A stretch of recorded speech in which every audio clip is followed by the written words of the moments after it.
खुशामदीद कहते हुए जोरदार तालियों के साथ मैं इस्तकबाल करूंगी जावेद अख्तर साहब का।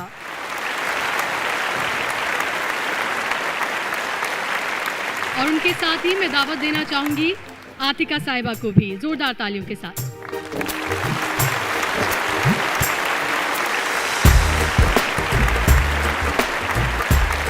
दाग का शहर दिल्ली दिले दागदार के लिए मशहूर है ही, और उस ज़बान के लिए भी जाना जाता है जो दिल की ज़बान है, हमारी और आपकी ज़बान है उर्दू।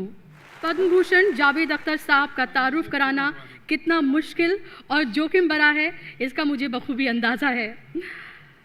फिल्मी दुनिया का शायद ही कोई ऐसा अवार्ड हो जिससे उन्हें कई बार नवाजा ना जा चुका हो।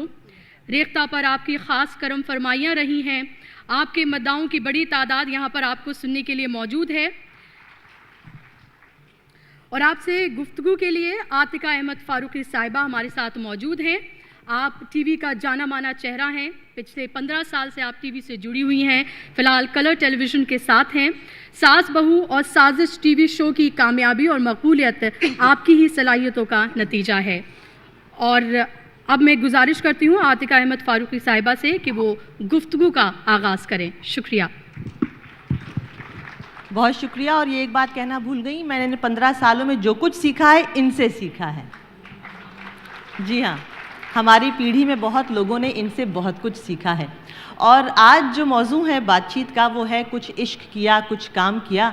तो कुछ बड़ी मशहूर लाइनें हैं, वो मैं आपको पढ़ के सुना दूं कि वो लोग बहुत खुशकिस्मत थे जो इश्क को काम समझते थे या काम से आशिकी करते थे।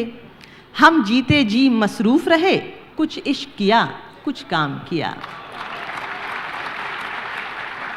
और क्योंकि ये मौजू है तो मैं देख सकती हूँ कि आज तादाद भी ज़्यादा है लोगों की। इश्क एक ऐसा सब्जेक्ट है जिस पे बहुत लोग बहुत कुछ कहते हैं और बहुत सुनना भी चाहते हैं। और जिन शख्सियत से आज हम बातचीत करेंगे वो इश्क पर ही नहीं लेकिन दुनिया के बहुत सारे सब्जेक्ट्स पर अथॉरिटी हैं। 5 times national award winner, Padmashri, Padma Bhushan, former member of parliament, दुनिया की सबसे बड़ी फिल्म इंडस्ट्री के लेजेंडरी राइटर, और सबसे बड़ी बात ये that he is an observer of life and also occasionally keeps commenting on it. ख़वातीन और हज़रात, मुझे मालूम नहीं है तारुफ सुन के आप लोग पे क्या असर हुआ है, लेकिन मैं तो बेताब हूँ अपनी बातें सुनने के लिए।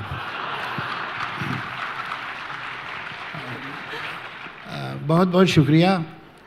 अब ये जो इश्क किया और कुछ काम किया, उससे पहले कि हम आगे चले, ये खूबसूरत नज़्म का हिस्सा जो आपने सुनाया है वो फैज़ अहमद फैज़ साहब का है। हमारे तरक्की पसंद तहरीक के सबसे बड़े हीरो। और हम लोग बड़े खुशकिस्मत हैं कि इस वक्त सलीमा हाशमी जो उनकी साहबजादी हैं, बेटी हैं, वो यहाँ बैठी हुई हैं। वाह क्या बात है। तो आप एक बार खड़ी हो जाएं, हम आपको दीदार कर लें ज़रा। ओह वंडरफुल। फैज़ अहमद फैज़ साहब की साहबजादी, क्या बात है। तो मुझे उर्दू के ताल्लुक़ से वो शेर याद आया जो अभी सलीमा ने किया। पूछते हैं वो जानिसारों को, तुम भी हसरत उठो सलाम करो। तो ये किया है उन्होंने। और she herself one of the most respected and honoured painters of Pakistan. और वहाँ जो आर्ट स्कूल है, कॉलेज है लाहौर में, उसकी प्रिंसिपल भी रही हैं। और अब वो है कि भाई वर्दी डॉटर ऑफ अ वर्दी फादर। चलिए साहब, अब उसके बाद अब फैज़ साहब के मिसर सुनने के बाद आदमी क्या कहे, बताइए कुछ। चलिए, तो जॉन एलिया साहब का एक शेर था कि ये तो बस सर ही मांगता है मियाँ, इश्क पर करबला का साया है।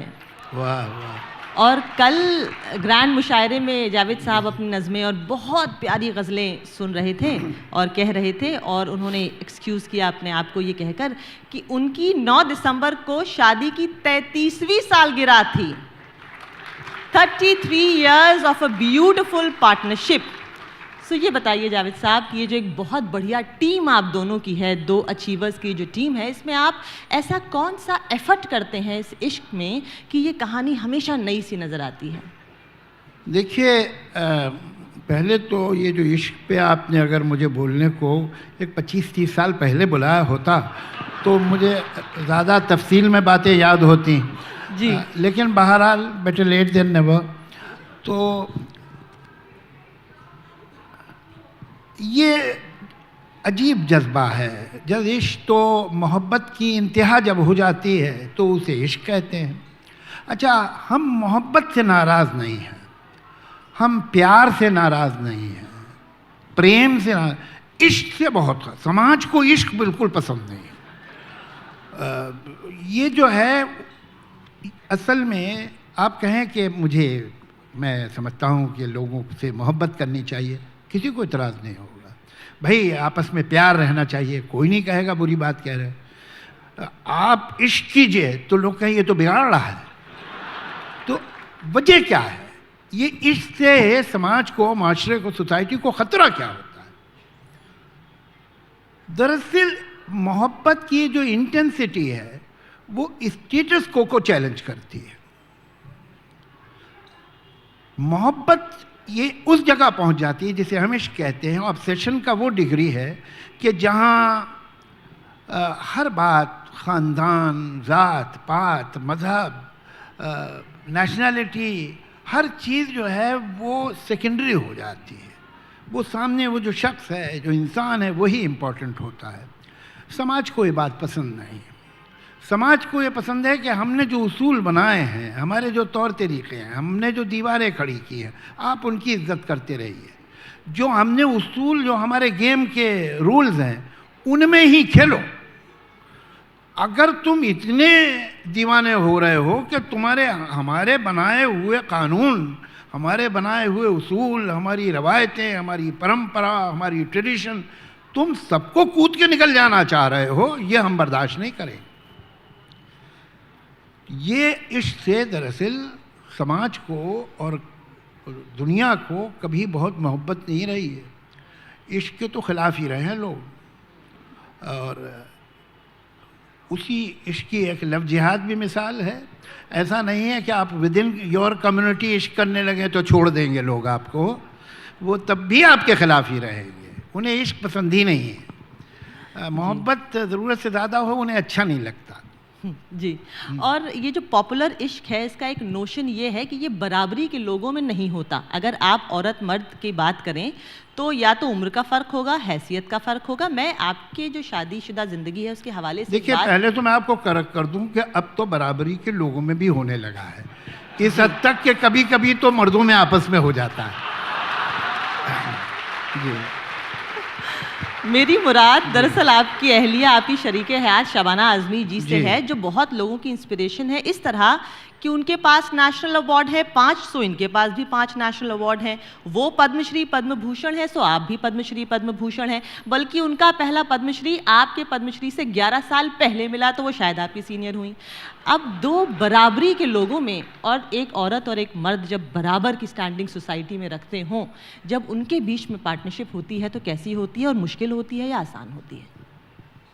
देखिए, आप एक बात समझें कि वो चाहे हस्बैंड वाइफ हों, ये हस्बैंड वाइफ बड़ा ख़तरनाक ये टर्म्स हैं। उसकी वजह क्या है कि ये पत्थर बहुत बरसों पहले किसी पहाड़ से लुढ़काए गए थे, तो वो जैसे जैसे लुढ़कते रहे उन पे काई लिपटती रही।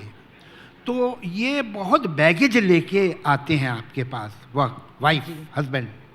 आप ये लफ्ज़ थोड़ी देर के लिए छोड़ दीजिए।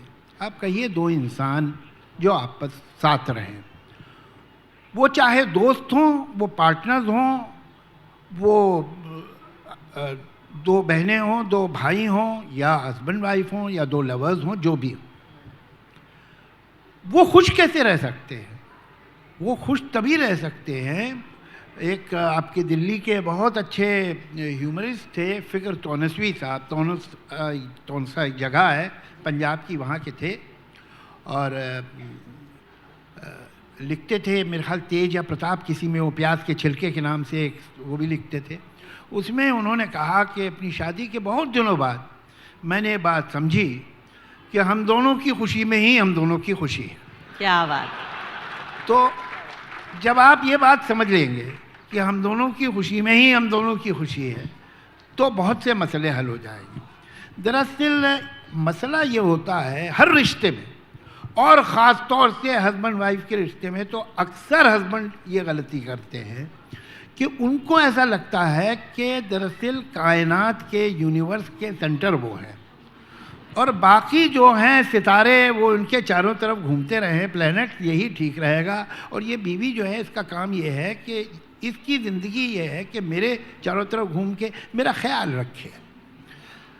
यही गलती है। हमको ये मानना होगा, भले हमें थोड़ी सी तकलीफ़ भी हो, नुकसान भी हो सकता है इसमें, कि हर इंसान उतना ही इंसान है जितने आप हैं, उसके उतने ही ख्वाब हैं, उसकी उतनी ही तमन्नाएं हैं, उसकी इतनी उमंगें उम्मीदें हैं जितनी आपकी हैं। उसको अपनी ज़िंदगी जीने का उतना ही हक़ है जितना आपको है। कुछ आप उसके लिए कर लें, कुछ वो आपके लिए करे, कुछ एक दूसरे के लिए भी करना है, लेकिन ये हक़ ना आप खोएंगे ना वो खोएगा सामने वाला, कि कुछ उसका हक़ अपने लिए भी है। अगर ये बात आपने मान ली और इस बात को समझ लिया तो मैं समझता हूँ कि बहुत से रिश्ते, चाहे वो एक हस्बैंड वाइफ में हो, चाहे दो दोस्तों में हो, चाहे दो मुल्कों में हो, जी, ठीक हो सकते हैं। जी। अच्छा, आपके फादर जानिसार अख्तर साहब बहुत माने हुए पोएट, राइटर थे, लिरिसिस्ट थे। आपकी वाइफ शबाना आज़मी जी के फादर कैफ़ी आज़मी साहब बहुत लेजेंडरी पोएट थे। आपके ससुर हुए वो। अब कभी ऐसा होता है, एक बड़े प्यारे 2 लाइन है, मैं आपको सुना दूं कैफ़ी आज़मी साहब के, औरत उनकी आप सुनिएगा, वो तो है ही खैर बहुत छोटी की नज़्म, लेकिन बड़ी 2 प्यारी लाइनें हैं कि मुद्दत के बाद उसने जो की लुत्फ़ की निगाह, जी खुश तो हो गया मगर आंसू निकल पड़े। तो ऐसा कभी होता है कि शबाना जी आपसे कहती हों कि जादू बहुत अच्छे शायर हो तुम, मगर अब्बा वाली बात नहीं है? मुझे लगता है नहीं कि वो मेरे फादर की इतनी बड़ी फैन है। क्यों भाई? दूसरा ये कि हमें अपने बुज़ुर्गों से मुकाबला करना भी नहीं चाहिए, वो कोई अच्छी बात ही नहीं है। और हमें याद रखना चाहिए कि हम जो अच्छा काम कर रहे हैं, अगर हमने कोई अच्छा काम किया भी है तो ये काम हमने उनके अच्छे काम के बाद किया है और वो सीख के और समझ के किया है, तो वो एहसान तो पिछली नस्ल का हम पे हमेशा ही रहेगा। और उस तरह से हम सोचें वो बात ही सही नहीं, ना लॉजिकली सही है और ना मॉरली सही है। जी, मगर आपने सवाल का जवाब नहीं दिया। ऐसा कभी क्या हुआ था? सवाल क्या था? कि अब्बा वाली बात नहीं है। शुक्र है कि हमारी बात अलग है। अगर वही वाली बात हो तो फिर करने की ज़रूरत क्या है?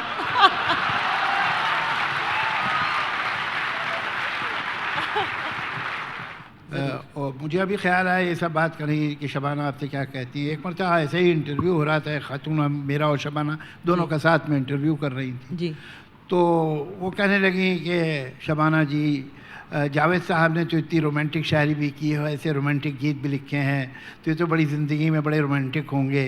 तो शबाना ने कहा कि इनके आसपास से रोमांस नहीं गुजरा है और there is not a single bone of romance in his body. तो मुझे उसने बड़ी हैरत से देखा, इंटरव्यू करने वाली ने, कि क्या कह रही हैं। तो मैंने कहा देखिए भाई, जो लोग सर्कस में काम करते हैं वो घर में उल्टे थोड़ी लटके रहते हैं। सही बात है, सही बात है, वजह फरमाया। और ये जो 33 साल बीते, आपने मेरे भी एक बार एक इंटरव्यू में कहा था कि दरअसल absence makes the heart go fonder. मैं तो शबाना के बारे में ये कहता हूँ कि हम दोनों की दोस्ती इतनी अच्छी, इतनी गहरी, इतनी मजबूत है कि शादी भी उसका कुछ नहीं बिगाड़ सकी। जी, सही कहा आपने, सही कहा आपने। अब मैं आपके जो काम है, जो आपने जो लेजेंडरी किरदार हम लोगों को दिए, जिसको देख देख के पढ़ पढ़ के हम बड़े हुए, मैं इश्क के हवाले से ही और औरत मर्द का जो ये रिश्ता है उसके हवाले से आपसे एक बात पूछना चाह रही थी कि आपने अपनी फिल्मों में माँ को अमर बना दिया और बेटे का पहला इश्क अपनी माँ से होता है और अमर इश्क होता है। दीवार में वो मौत के मुंह में चला गया, अमिताभ बच्चन के जो किरदार थे, अपनी माँ से मिलने, लेकिन हमारी फिल्मों में जो लेखक रहे और जो कहानीकार रहे, उन्होंने बाप और बेटी के बीच में जो रिश्ता होता है उसको परमानेंट है और हमेशा रहेगा, ताउम्र रहेगा, ये नहीं बताया। ऐसा क्यों? आप बहुत सही कह रही है। और बाप और बेटी का रिश्ता भी बहुत दिलचस्प और बहुत खूबसूरत है, बहुत ही खूबसूरत है, बल्कि बाप और बेटे के रिश्ते से ज़्यादा खूबसूरत जी। मैं तो ऐसा ये दिल से कह रहा हूँ आपसे, बेटियां जितना लिबर्टी ले सकती हैं बाप से बेटा नहीं ले सकता।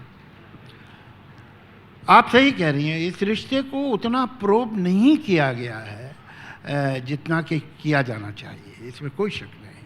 और अच्छा कि आपने ये बात कही, ये बात अब मेरे जहन में रहेगी और यकीनन बहुत ही खूबसूरत कहानियाँ, बहुत ही खूबसूरत फिल्म इस रिश्ते पे बन सकती है, कोई शक नहीं। जी, चलिए आगे बढ़ते हैं। बात हो रही है इश्क की, थोड़ा सा दायरे को बढ़ाते हैं और सोसाइटी में, समाज में जो हो रहा है उसकी बात करते हैं। हमने माना कि जुनून पसंद है इश्क और एक बार इश्क हो जाए तो ये होता है वो होता है, लेकिन कभी कभी जब आप इश्क में गिरकर वापस लौटते हैं तो दिल नफ़रत से भर जाता है। हम आजकल देख रहे हैं कि न्यूज़ में एसिड अटैक्स और बदले की जो भावना है ये भी देखी जा रही है। जो कभी बहुत खूबसूरत रिश्ता हुआ करता था वो बाद में बड़ा बदरंग हो जाता है। इन नफ़रतों को कैसे संभाला जाए? ये देखिए, मोहब्बत क्या है ये तो डिफ़ाइन करना बड़ा मुश्किल है। न जाने कब से शायर और अदीब इसकी कोशिश कर रहे हैं कि उसकी कोई डेफिनेशन, कोई तारीफ़, कोई परिभाषा बना सकें, वो तो नहीं बना सके। लेकिन मोहब्बत क्या नहीं है ये आसानी से कहा जा सकता है। अब मिसाल के तौर पे ये कि आपको अगर किसी ने रिस्पॉन्स नहीं दिया उस मोहब्बत का जो आप चाह रहे थे, तो आप उसके चेहरे पे तेज़ाब फेंक दें, ये तो मोहब्बत नहीं है, ये मोहब्बत नहीं है, ये तो पक्की बात, ये कुछ और है, मोहब्बत नहीं। ये आपका ज़ख्मी घमंड और गुरूर है जो आपसे करवा रहा है। आप ये समझ रहे हैं कि ये मोहब्बत है, नहीं, ये घमंड है, ये अना है, ईगो है, और वो भी बहुत ही डिस्टॉर्टेड और बीमार। अब एक मरतबा ये हुआ था, आपको याद होगा कि एक साहब थे, उनका नाम मुझे याद नहीं आ रहा, उसका जॉन या जो भी नाम था उसका मैं भूल रहा हूँ इसका नाम, फर्स्ट नेम शायद जॉन था, ब्राउनिंग कुछ ऐसा था, जिसने वो हॉलीवुड की एक एक्ट्रेस थी जिस पे वो आशिक थे, और उन्होंने कई बार उन्हें ख़त लिखा। जाहिर है कि अब भाई स्टार है, उसको हज़ारों ख़त आते हैं, हर एक का तो जवाब देती नहीं, उसने नहीं दिया। तो इन्होंने ख़त लिखा कि मैं ये प्रूव करने के लिए कि मैं तुमसे कितना मोहब्बत हूँ, अमेरिका के प्रेसिडेंट को गोली मार दूंगा। और उन्होंने जाके अपनी मोहब्बत साबित करने के लिए उस प्रेसिडेंट को गोली मार दी। जी, ये हुआ था। अब बताइए, जबकि वो ट्रम्प भी नहीं था।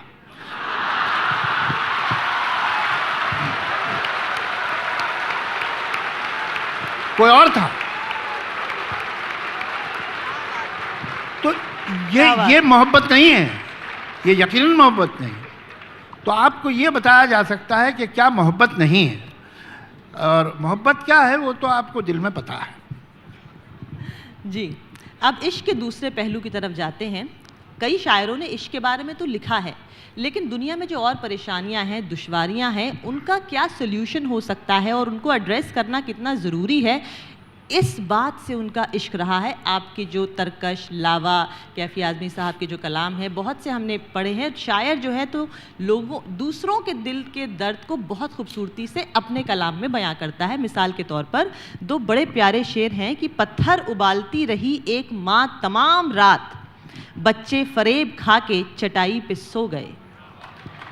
और दूसरा है कि परियों के देश वाली कहानी भी खूब है, बच्चों को आज रात भी भूखा सुला दिया। वाह, ज़रूरी है कि शायरी में ये बातें हों। जी जी जी, ऐसे ही एक किसी और शायर का शेर है, वो भी बहुत अच्छा है कि मैंने इन बच्चों को बातों में लगा रखा है, काश इतने में गुजर जाए खिलौने वाला। क्या बात।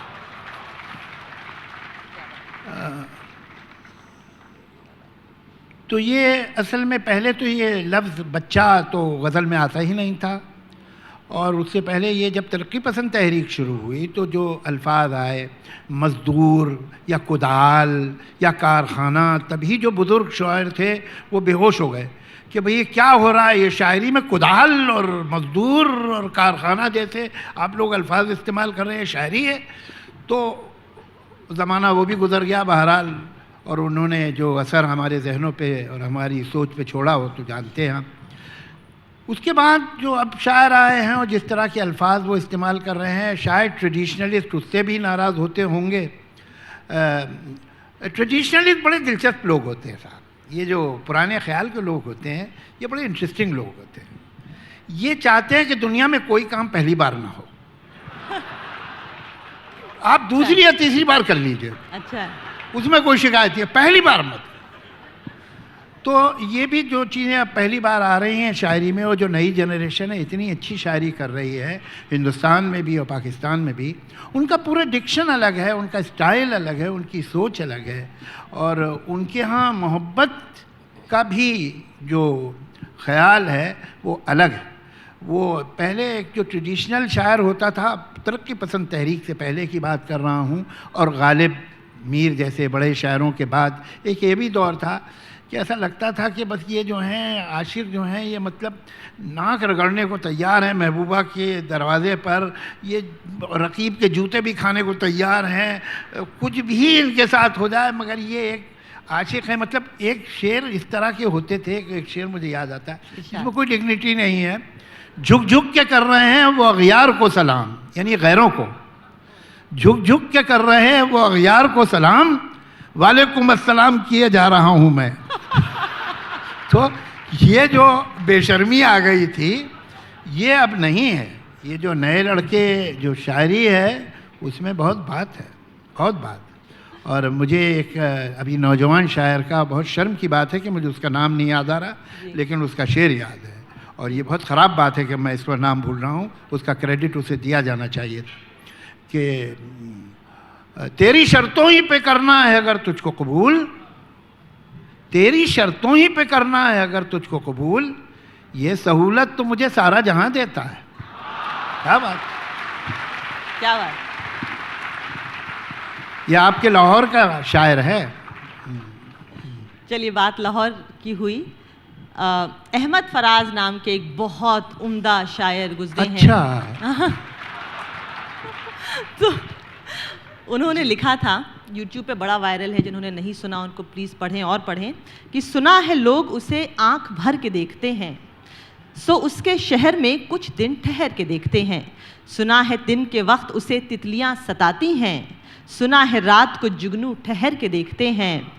और आपने भी लिखा कि एक लड़की को देखा तो ऐसा लगा, और ये और वो, और मतलब कायनात की सबसे खूबसूरत चीज़ों से आपने उसकी तुलना की। देखिए फ़र्क है, वो बहुत बड़े शायर थे, उन्होंने तो सुन के कहा है, मैं तो देख के बोला। क्या बात है। अब इसमें मेरा सवाल ये था कि जब इश्क की बात होती है और जब लिखने वाला कुछ लिखता है तो वो खूबसूरती की तरफ टिल्टेड रहता है, उसका एक बायस रहता है कि वो उसी चीज़ की तारीफ़ की जाए जो बड़ी खूबसूरत हो। तो ये बताइए कि इश्क उससे नहीं हो सकता जो देखने में थोड़ा कम हो, और ये लाजमी हो कि अगला जो है तो बला का खूबसूरत हो? हालांकि ये वक्त तो नहीं था पर्सनल मसाइल पे डिस्कस करने का, लेकिन बहरहाल अब आपने पूछा है। जावेद साहब कमाल हैं आप। तो देखिए ये एक सेग्रीगेटेड सोसाइटी की ट्रेजेडी है। अच्छी बात है, हमारे हम जो पार्लियामेंट में थे वहाँ भी एक मरतबा सब डिस्कशन हुए थे। हिंदुस्तान में ज़्यादातर शहरों में एक आम लड़का जो 20 साल या 22 साल का हो गया होता है, उसने अपनी ज़िंदगी में अपनी बहन या अपनी कज़न्स या फैमिली की करीब की जो रिश्तेदार हैं वो लड़कियां, उनके अलावा उसने कभी 5 मिनट किसी जवान लड़की से बात ही नहीं की होती। सही बात है।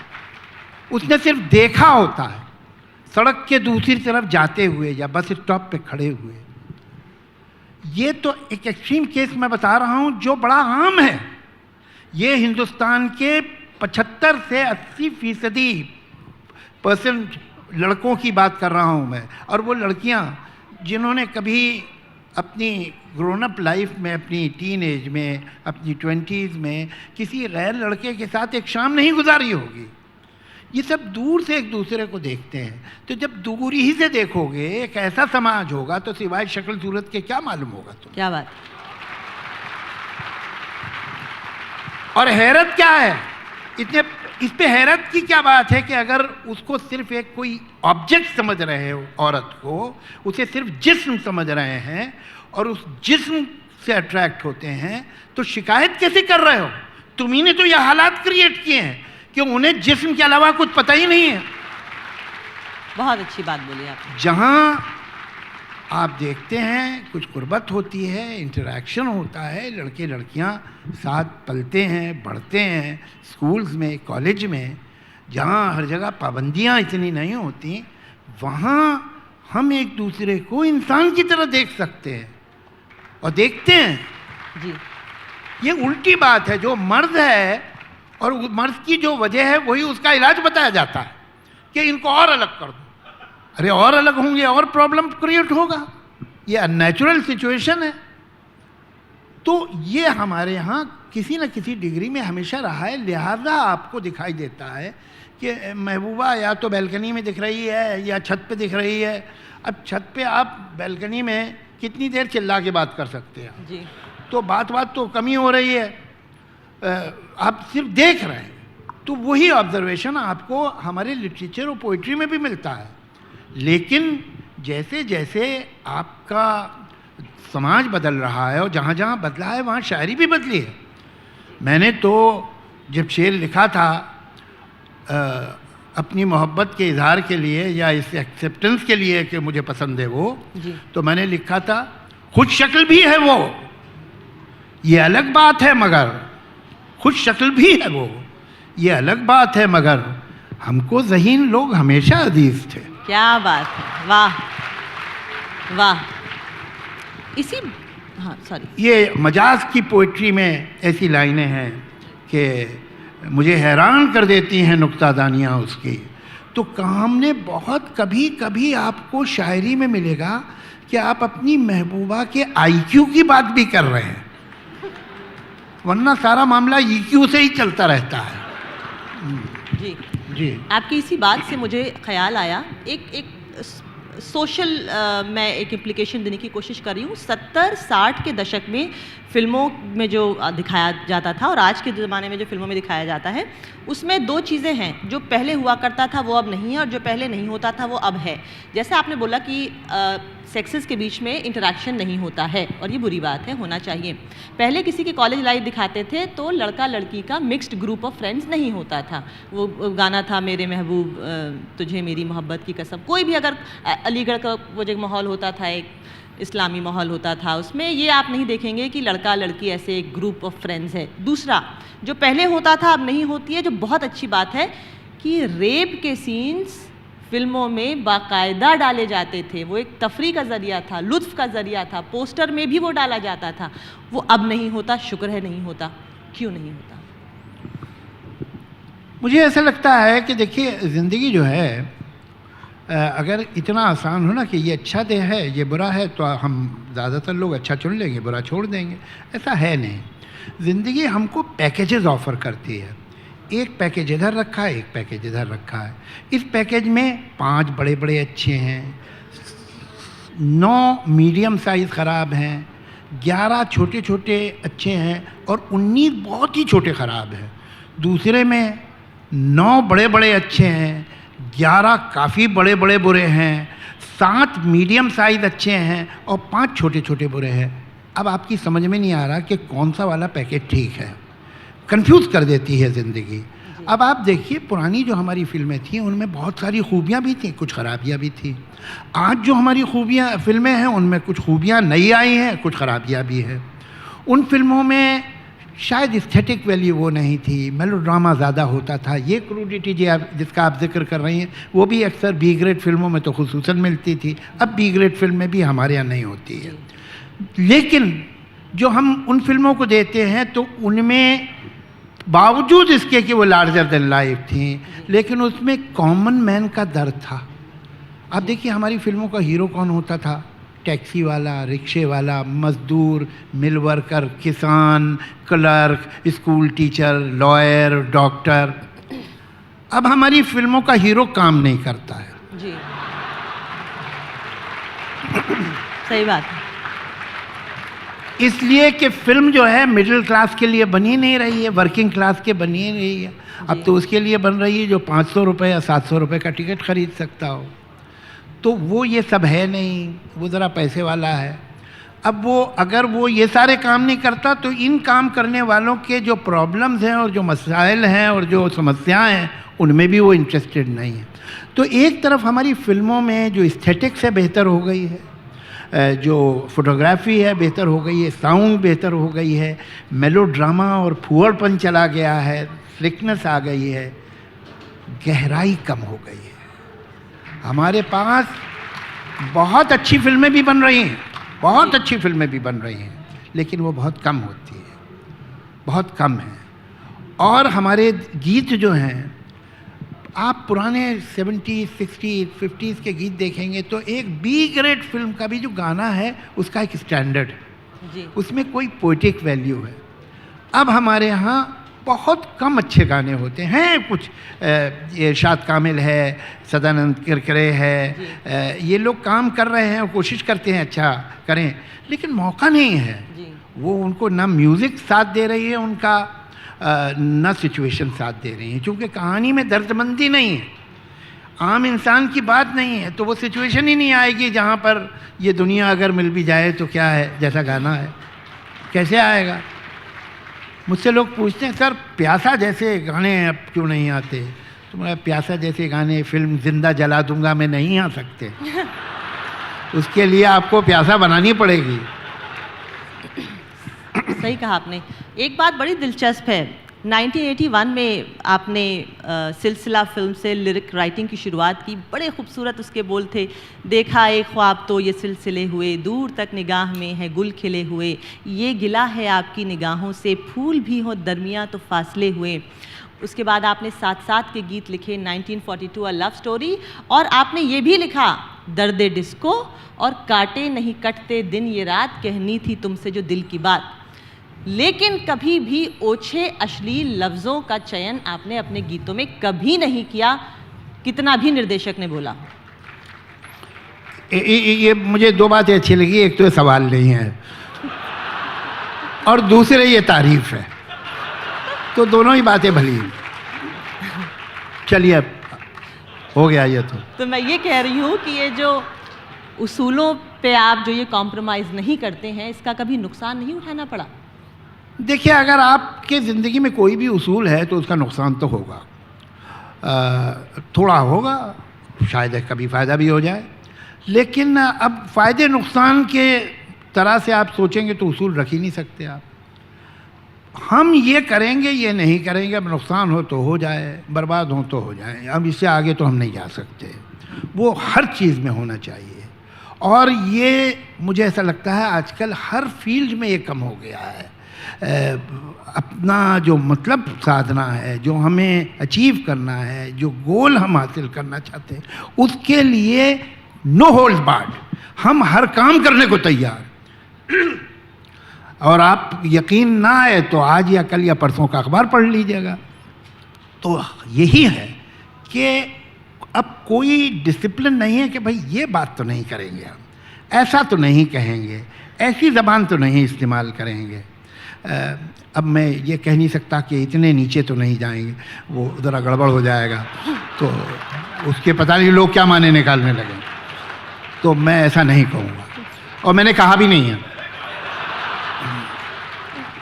तो ये जो है, हमने तो ज़िंदगी में भाई ये बात निभाई, नुकसान भी हुआ फ़ायदा भी हुआ।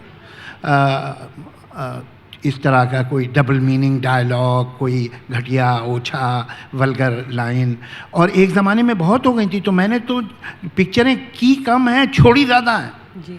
फिर कभी कभी मैं तो, ये तो बहुत बड़ी बात है कि कोई वल्गैरिटी, मुझे तो अगर कोई एक है, अब ज़बान लोग जानते नहीं, मुझे एक प्रोड्यूसर कहने लगे देखिए मैं तो चाहता हूँ आप गाने उस ज़बान में लिखिए जैसे मैं बोलता हूँ, सिंपल लैंग्वेज, तो उस सिंपल लैंग्वेज में गाने होने चाहिए।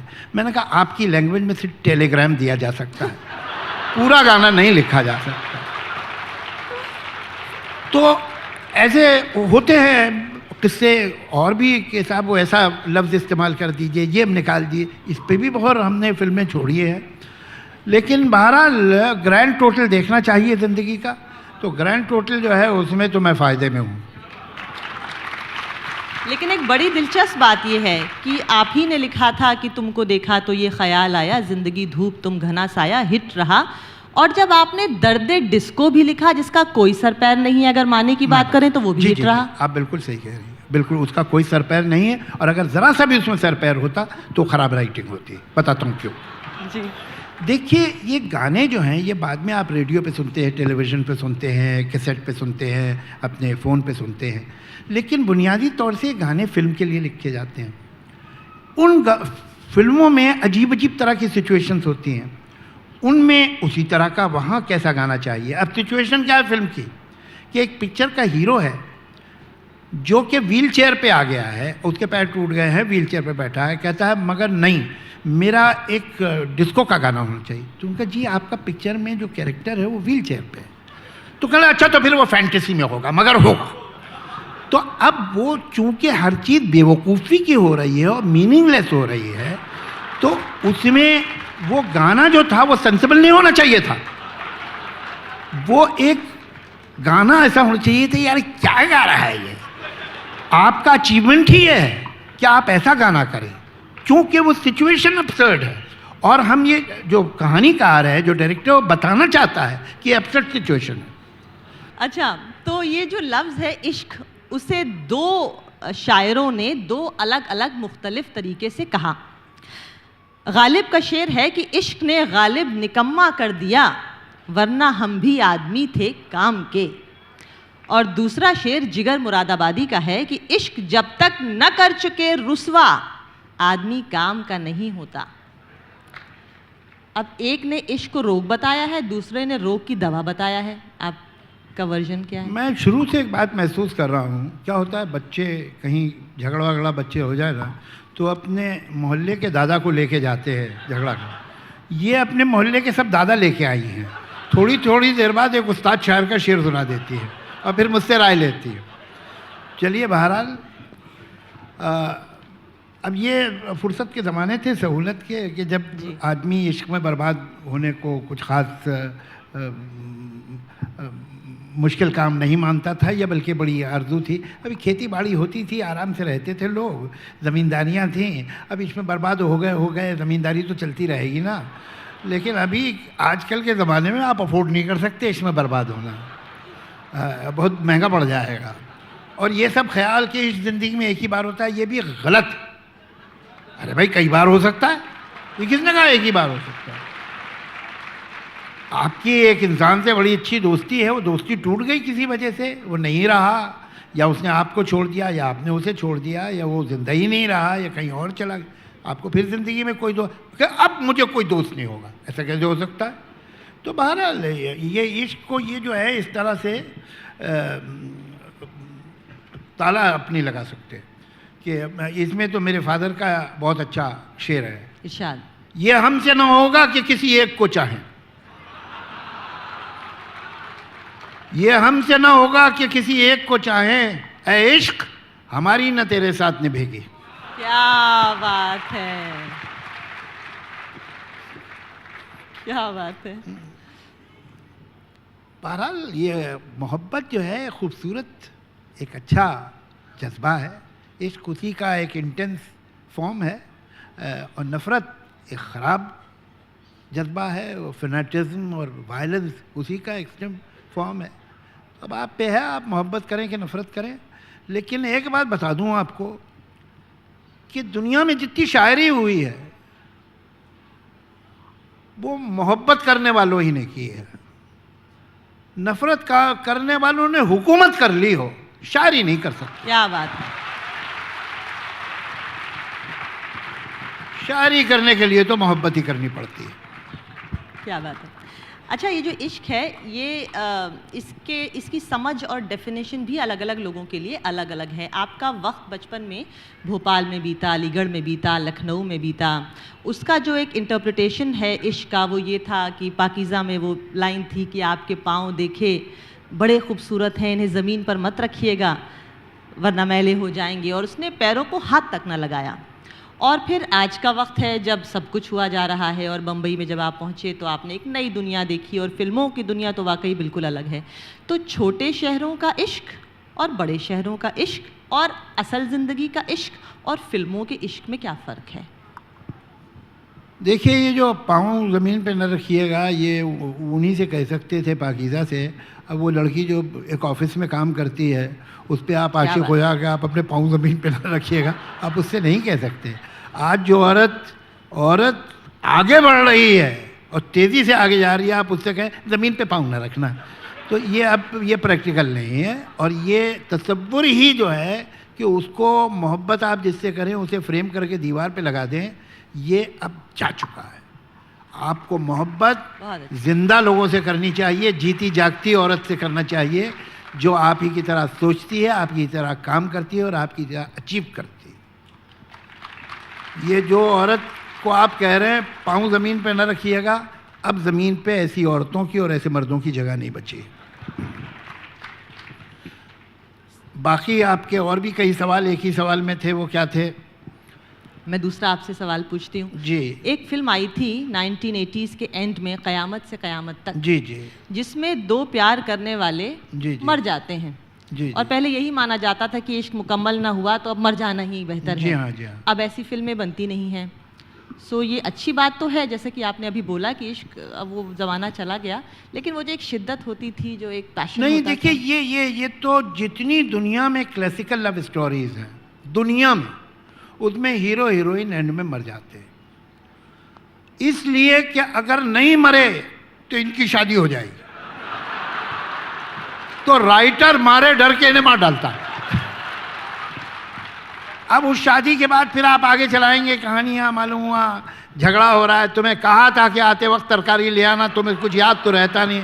भाई मेरे कमीज में बटन क्यों नहीं है? बताइए, लैला मजनू में ये बातें हो रही हों, हीर रांझा एक दूसरे से झगड़ा कर रहे हो, मेरे लॉन्ड्री क्यों भेज दिए तुमने वो कपड़े, तो ये कुछ अच्छा नहीं लगेगा। लिहाजा इनके मर जाने में ही इश्क का भला है। ये किस्सा है।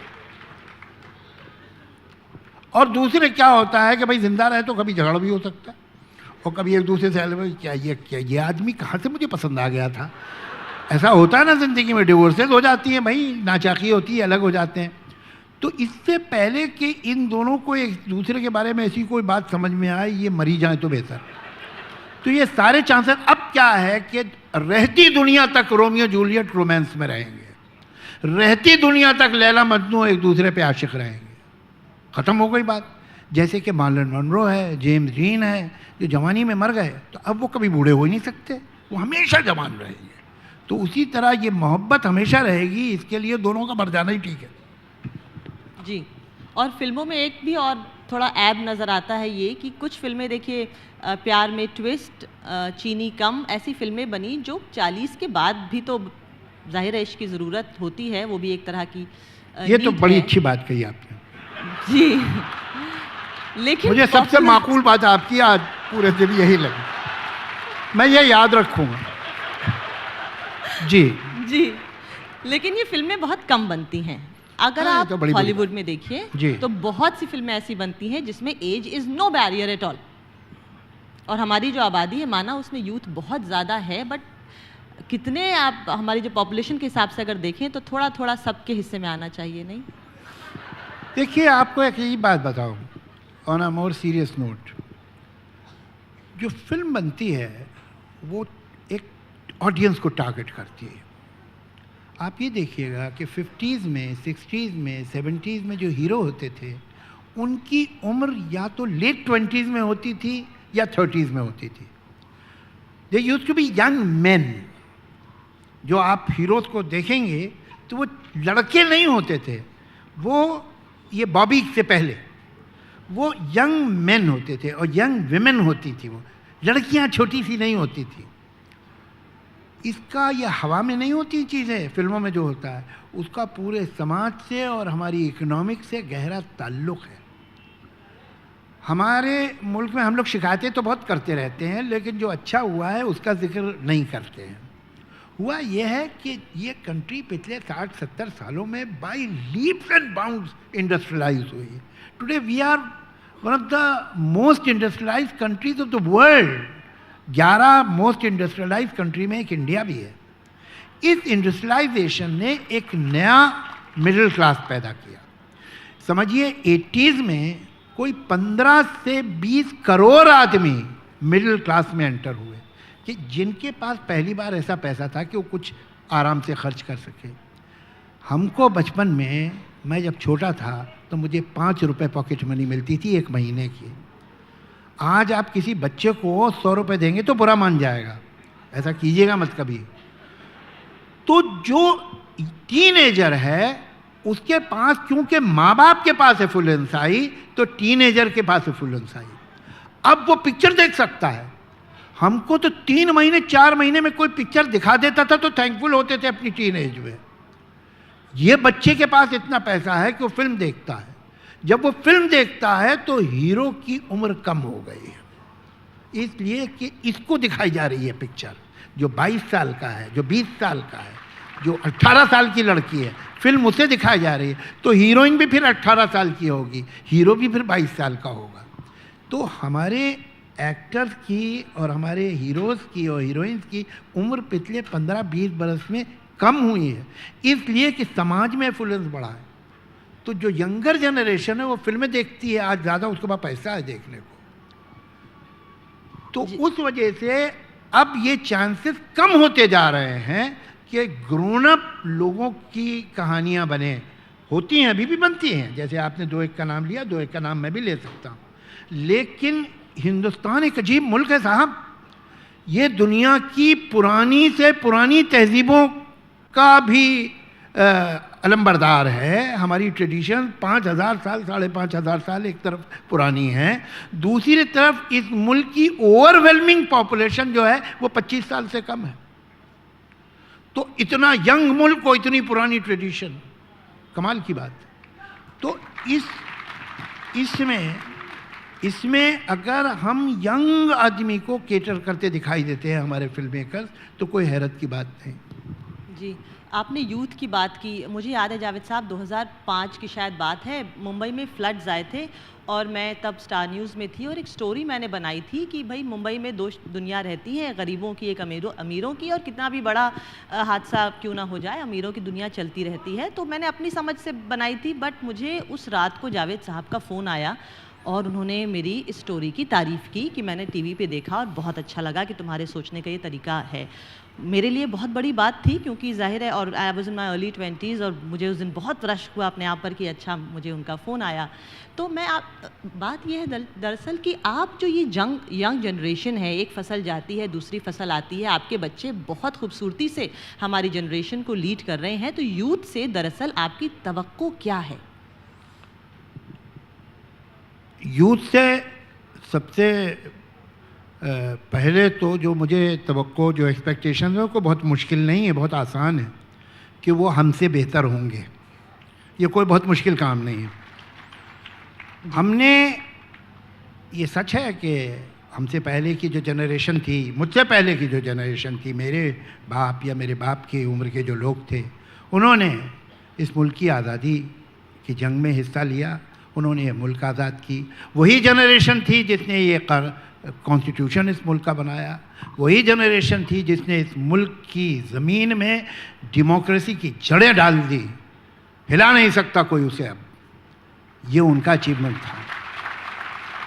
हमने क्या दिया अपनी, ये उन्होंने हमें दिया था। हमने अपनी नेक्स्ट जनरेशन को क्या दिया? करप्शन, कम्युनलिज्म, कास्टिज्म, बेईमानी, रिश्वतखोरी, झूठ, घटिया पॉलिटिक्स, ये दिया हम। तो मैं उम्मीद करता हूँ कि आने वाली जनरेशन हमारे पाप माफ़ कर देगी और इस मुल्क को आगे ले जाएगी, उस तरफ नहीं जहाँ हम ले जा रहे हैं। क्या बात है, क्या बात है। इससे थोड़ा सा हटके मैं दोबारा आपके काम की, आपकी फिल्मों की तरफ आ रही हूँ। मुनव्वर राना का एक बड़ा अच्छा शेर है कि किसी को घर मिला हिस्से में और या कोई दुकान आई, मैं घर में सबसे छोटा था, मेरे हिस्से में माँ आई। और हिंदी सिनेमा का जो सबसे लेजेंडरी डायलॉग है, मेरे पास माँ है, वो आपने लिखा। लेकिन इसमें थोड़ी सी शिकायत लग रही है मुझे इस शेर में जी कि एक दुकान ले गए, घर ले गए, मुझे माँ दे दी। चलो खैर, अब रिस्पॉन्सिबिलिटी तो इन पे आ गई है, चलो जो भी है। हाँ। दिलचस्प बात यह है कि जहाँ इस नैरेटिव से हम बहुत जल्दी इम्पैक्ट हो जाते हैं कि हाँ हाँ हाँ, माँ जो है एक आदमी के लिए माँ बहुत ज़रूरी चीज़ है और सबसे ज़्यादा ज़रूरी माँ है। आपने एक उल्टी बात कही, आपने बोला कि जिस समाज में माँ पूजी जाएगी वहाँ तो औरत का बुरा हाल होना ही है। मैं आपसे अर्ज करूँ, इसका थोड़ा सा अगर आप लोग पेशेंस रखें तो मैं 2-3 मिनट लगूँ। ज़रूर। होता क्या है कि जब वो बच्चा पैदा होता है तो आप यकीन माने कि बहुत दिनों तक बच्चे को यही नहीं मालूम होता कि वो और माँ दो अलग जिस्म हैं, उसे नहीं पता होता। आप सबने देखा होगा कि बच्चे को आप हिलाते हैं तो सो जाता, आप उसे ज़ोर ज़ोर से थपकते हैं तो सो जाता। अरे बड़े आदमी को आप हिलाएंगे तो जाग जाएगा, बड़े इंसान को आप ऐसे ज़ोर ज़ोर से मारे उसकी नींद टूट जाएगी, बच्चा कैसे सो जाता? उसकी वजह यह है कि बच्चे ने माँ के पेट में धड़कनें सुनी है कॉन्स्टेंटली, दिल की धक धक, जो माँ के दिल की धड़कन थी। तो जब आप उसे ऐसे पैट करते हैं तो उसे वो फीलिंग होती है कि वो धड़कन आ रही है, तो उसे इत्मीनान हो जाता है कि मैं सेफ हूँ, मैं तो वहीं हूँ जहाँ था।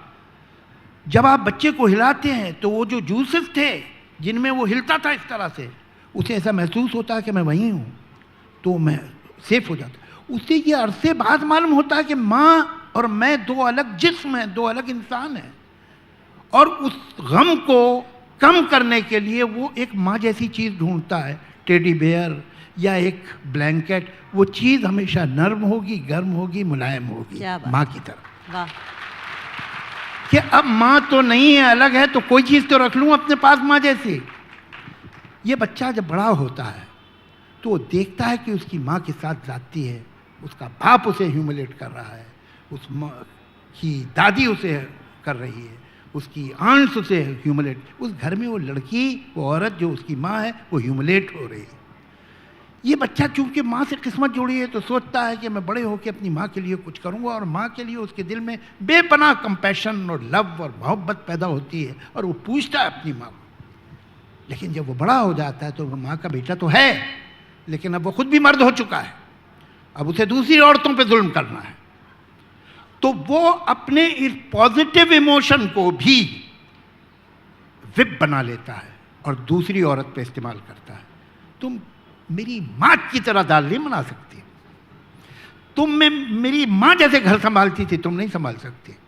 वो माँ को कैरेट बना के अपनी बीवी के आगे लटका देता है और वो बीवी सारी जिंदगी चलती है और उस कैरेट तक नहीं पहुंच सकती।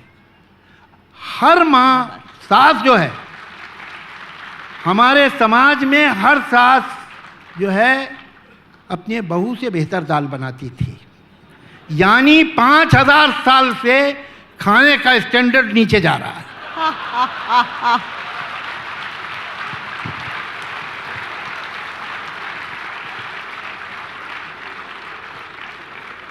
ये कहना माँ की पूजा होनी चाहिए, माँ के तो पैरों के नीचे जन्नत होती है, स्वर्ग होता है, माँ बहुत आदरणीय है, माँ बहुत मुअज़्ज़ज़ है। अरे भाई, माँ बहुत रिस्पेक्टेबल है, ये बार बार कह रहे हो, तो कौन है जो रिस्पेक्टेबल नहीं है? बाकी औरतें, बाप के बारे में तो कोई नहीं कहता है, बाप की बहुत इज्जत होनी चाहिए। अब बाप की इज्जत नहीं करो घर से निकाल देगा, करनी ही पड़ेगी। माँ के पैरों के नीचे जन्नत है, बाप के पैरों के नीचे जायदाद है।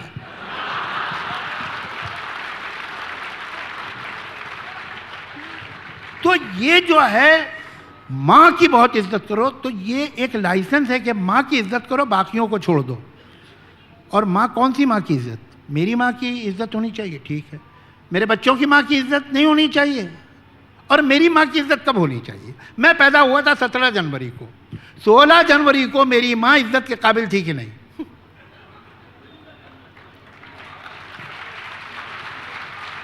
अगर नहीं थी तो वो काहे की रिस्पेक्टेबल है? रिस्पेक्टेबल तो मैं हूँ। मैं, she is living in reflected glory, ये सब बकवास। हर औरत की इज्जत होनी चाहिए, माई की क्यों? तो जिस समाज में बहुत इंसिस्टेंस है माँ देवी है, अरे माँ इंसान है, देवी नहीं है। तुम उसे वो राइट तो देना नहीं चाहते जो इंसानों को मिलते, उसे देवी बना के पेडेस्टल पे बैठा देते हो। बहुत अच्छी बात, बहुत अच्छी बात कही। कमाल है। बहुत बाप देवता है कोई नहीं कहता, कभी सुना आपने? मैंने तो नहीं सुना। जी बिल्कुल।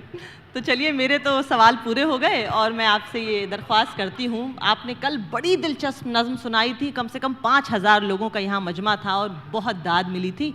आप कुछ अपनी मनपसंद नज़में गज़लें कह दें प्लीज़।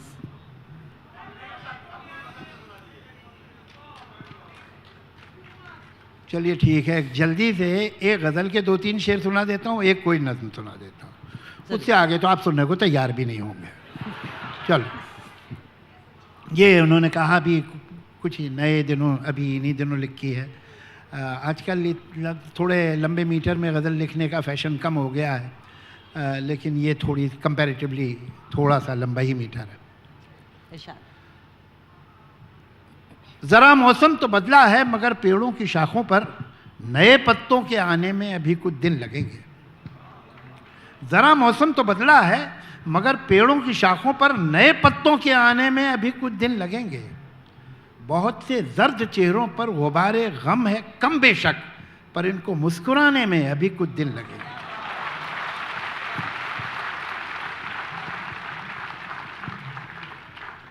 कभी हमको यकीन था, ज़ोम था, दुनिया हमारी जो मुखालिफ हो तो हो जाए मगर तुम मेहरबान हो। कभी हमको यकीन था, ज़ोम था, दुनिया हमारी जो मुखालिफ हो तो हो जाए मगर तुम मेहरबान हो। हमें ये बात वैसे याद तो अब क्या है, लेकिन हाँ, इसे यकसर बुलाने में अभी कुछ दिन लगेंगे।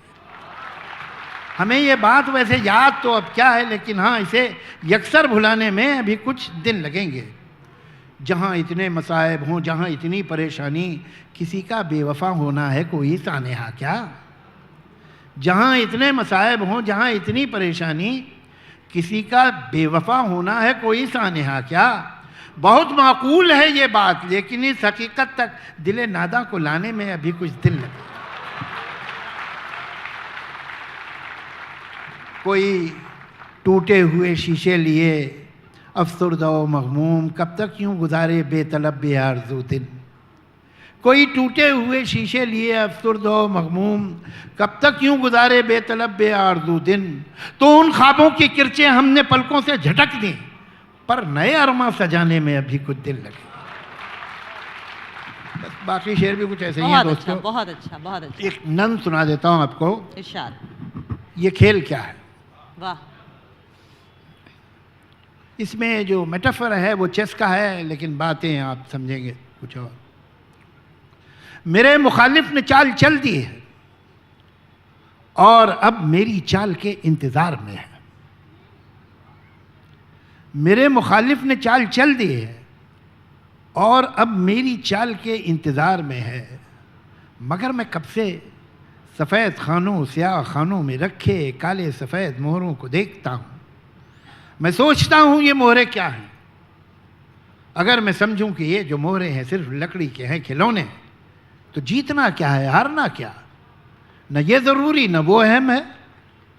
अगर खुशी है न जीतने की न हारने का ही कोई गम है, तो खेल क्या है?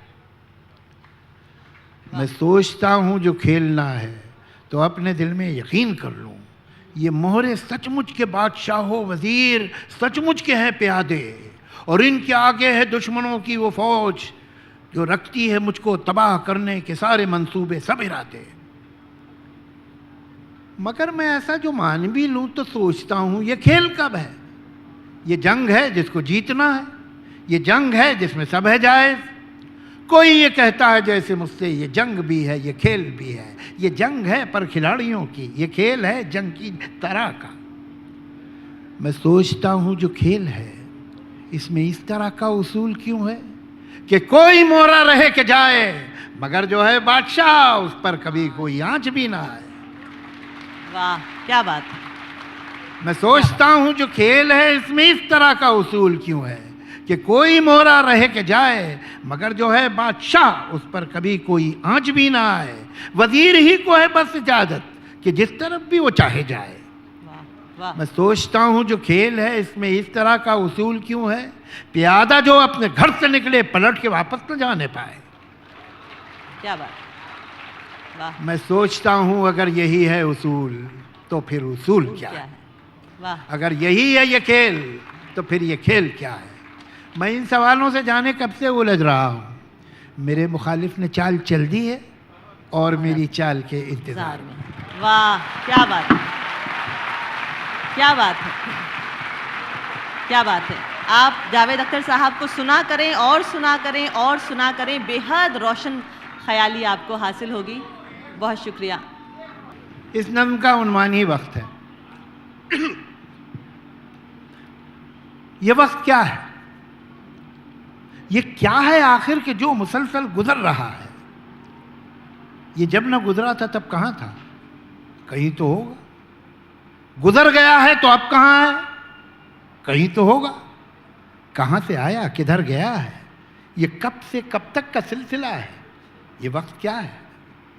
ये वाक़ये, हादसे, तसादुम, these incidents, these accidents, these conflicts, every sorrow, every joy, every pain, every pleasure, ये वाक़ये, हादसे, तसादुम, हर एक गम और हर एक मसरत, हर एक अज़ियत, हर एक लज्जत, हर एक तबस्सुम, हर एक आंसू, हर एक नगमा, हर एक खुशबू, वो ज़ख्म का दर्द हो कि वो लम्स का हो जादू, खुद अपनी आवाज़ हो कि माहौल की सदाएं, ये जहन में बनती और बिगड़ती हुई फ़ज़ाएं, वो फ़िक्र में आए ज़लज़ले हों कि दिल की हलचल, तमाम एहसास, सारे जज्बे, ये जैसे पत्ते हैं बहते पानी की सतह पर जैसे तैरते हैं, अभी यहाँ हैं, अभी वहाँ हैं और अब है उछल।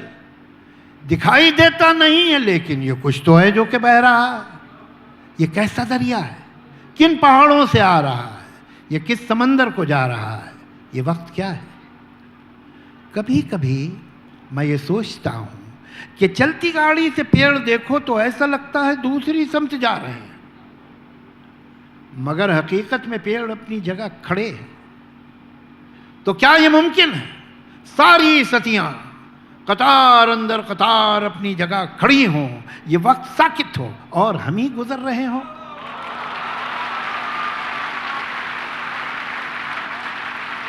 कभी कभी मैं सोचता हूं कि चलती गाड़ी से पेड़ देखो तो ऐसा लगता है दूसरी समझ जा रहे हैं, मगर हकीकत में पेड़ अपनी जगह खड़े हैं। तो क्या ये मुमकिन है सारी सदियां कतार अंदर कतार अपनी जगह खड़ी हों, ये वक्त साकित हो और हम ही गुजर रहे हों? इस एक लम्हे में सारे लम्हे, तमाम सदियां छुपी हुई हों, न कोई आइंदा न गुज़िश्ता। जो हो चुका है वो हो रहा है, जो होने वाला है हो रहा है। मैं सोचता हूँ कि क्या ये मुमकिन है सच्ची हो कि सफ़र में हम हैं, गुज़रते हम हैं, जिसे समझते हैं हम गुज़रता है वो थमा है। गुज़रता है या थमा हुआ है, इकाई है या बटा हुआ है मुंजमद या पिघल रहा है, किसे खबर है, किसे पता है ये वक्त क्या है? ये कोहिनूर है जो हमारी दस्तरस में है, इनकी बड़ी इज्जत कीजिए जावेद अख्तर साहब।